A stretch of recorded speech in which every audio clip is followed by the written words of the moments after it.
And welcome back. You're still here on Beautiful Day. This is Weather HQ. Let's keep communities safe and help every family be disaster ready. The local government of Quezon City launched the RESQC Go Bag Program last July. Now, this initiative aims to provide emergency kits to families in high-risk areas, starting with those living near waterways and along the West Valley Fault. To tell us more about this program and the city's overall disaster preparedness efforts, joining us via Zoom is Ms. Peachy de Leon, the spokesperson of the Quezon City Disaster Risk Reduction and Management Office. Beautiful day, Ms. De Leon. Thank you so much for joining us. Beautiful day, Paolo. Thank you for having me. All right, Ms. Peachy, let's start off first with yung programa po nito. How did it start? What prompted its creation? Okay, the RESQC Go Bag was conceptualized by the Quezon City Disaster Risk Reduction Management Office in response to the increasing frequency and impact of typhoons, floods, and other hazards that is affecting the city. Most communities, especially those that are living in the hazard-prone areas, are repeatedly experiencing being displaced and at always safety risk during calamities. Mhm. That's why came up with the Rescue Sea Go Bag. Mhm. Ma'am, if I'm not mistaken, the city describes the Go Bag as, quote, resilient, eco-friendly, and well-equipped. Simulan muna natin sa eco-friendly and of course yung pagka-well-equipped niya. What makes this Go Bag different from the different emergency kits that we've seen distributed around? Okay, the Rescue Sea Go Bag is designed to be compact, durable, and sustainable. Mhm. It stands out. We have to make sure that it can be reused and remains functional during emergencies. It stands out because it's environmental friendly and there's practicality also. And every item inside the Go Bag is carefully selected so that and it's based on the actual experiences inside the evacuation center in Quezon City. Mhm. Well, ma'am, we're looking at some of the items there. There includes certain cookingware, radio, and of course, raincoat, amongst other things. Could you give us a list po on itemization kung anong laman ng Rescue Go Bag? Okay, there's the reusable water tumbler, there's first aid kit and medical supplies, there's flashlight, whistle, raincoats, hygiene essentials. There's also the scissor that you can see. There's food ration for initial sustenance. And then there are other also survival essentials that is recommended by QCDRRMO. Mm-hmm. Ma'am, a lot of people are wondering online kasi we're taking a look at the kit and you're right, it's very well equipped. A lot of people are wondering why they haven't gotten yung go bag nila. How do you determine who receives the bags first? And of course, how can people go about actually claiming them po?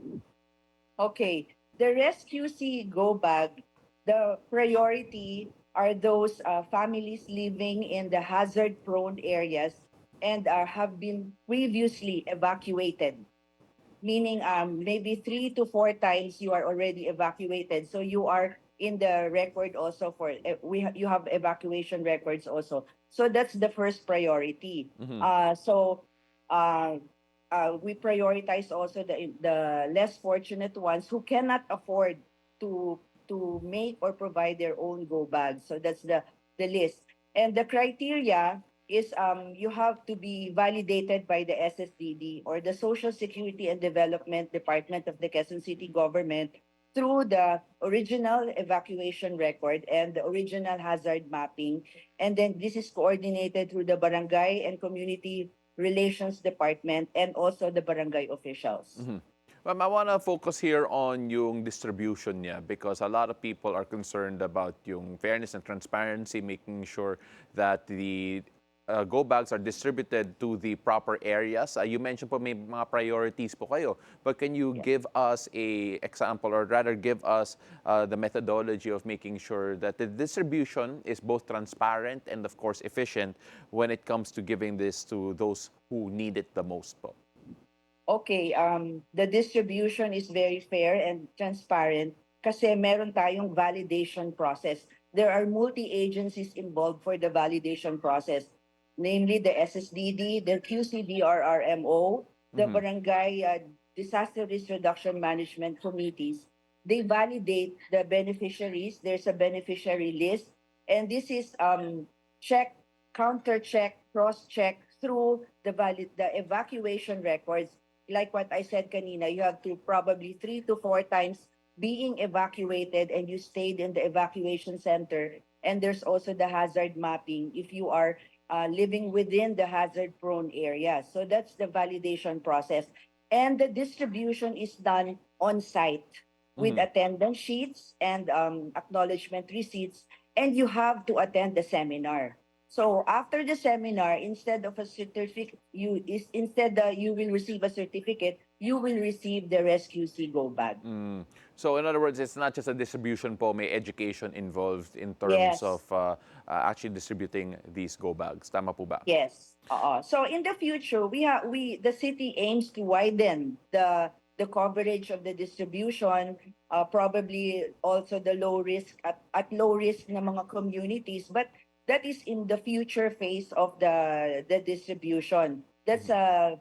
a vision of the city aiming that all Q citizens will have their own access to its own go bags, whether it's a city distribution, local sponsorship, or household self setup. Yes. Ma'am, when we look at the plans, you mentioned in the future phase, to distribute it in non-priority areas or those who are not at as high a risk. Do we have a number of how many go bags that have already been distributed? And of course, how often does a local government plan to distribute these go bags? Okay, the first phase rollout was July to August. We distributed 3,303 go bags.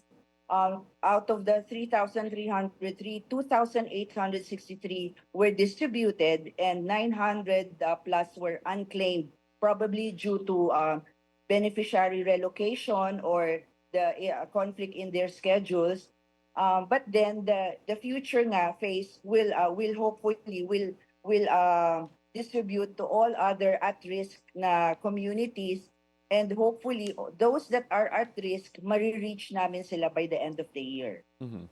Ma'am, I'm sure you mentioned around 3,300 go bags were distributed initially, of course, with 900 of them being unclaimed. I am sure there are a lot of people who are facing a bit of anxiety, especially with the recent earthquakes over in Cebu and Davao. What would you suggest to those who are interested in taking their own initiative to actually create their own go bag? Ano po nga ba ang kailangan para sa isang go bag, emergency kits, and of course, where can they find more education from the local government when it comes to being prepared for any natural disaster? Okay, the go bag, the list that are essential and needed to be inside the go bag, you can see it online.